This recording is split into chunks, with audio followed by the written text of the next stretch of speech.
সিলেটের জকিগঞ্জ উপজেলার কাজলসার ইউনিয়নের আটগ্রাম এবং কানাইঘাট উপজেলার লক্ষ্মীপ্রসাদ ইউনিয়নের বর্ষাতল এলাকার মধ্যবর্তী সুরমা নদীর ওপর নির্মিত কাঠের সেতুটি টানা বৃষ্টির পানিতে তলিয়ে গেছে। এই কাঠের সেতুটি ছিল দুই পাড়ের মানুষের চলাচলের একমাত্র নিরাপদ মাধ্যম।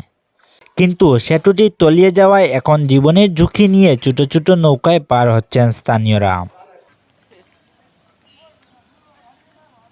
বছরের পর বছর ধরে একটি স্থায়ী সেতুর স্বপ্ন দেখছেন স্থানীয়রা।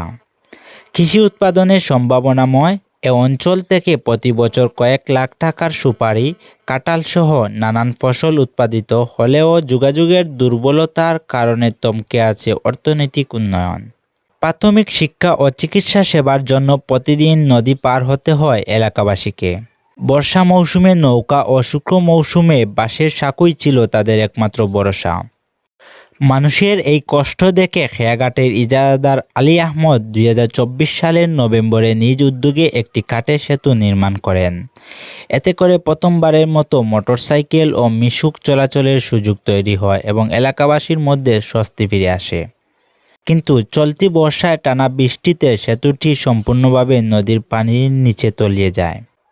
এখন ফের নৌকাই একমাত্র ভরসা। জীবনের ঝুঁকি নিয়েই পার হতে হচ্ছে শিক্ষার্থী, রোগীসহ সাধারণ মানুষকে। স্থানীয়দের একটাই দাবি, সুরমা নদীর ওপর একটি স্থায়ী সেতু। তাদের আশা, সংশ্লিষ্ট কর্তৃপক্ষ বিষয়টি গুরুত্বের সঙ্গে বিবেচনা করবে এবং দ্রুত স্থায়ী সেতুর কাজ বাস্তবায়ন করে দীর্ঘদিনের দুর্ভোগ অবসান ঘটাবে। মিরাজ হোসেন মাহিনের তথ্যচিত্রে সাইফুর রহমান, স্বপ্নের টিভি।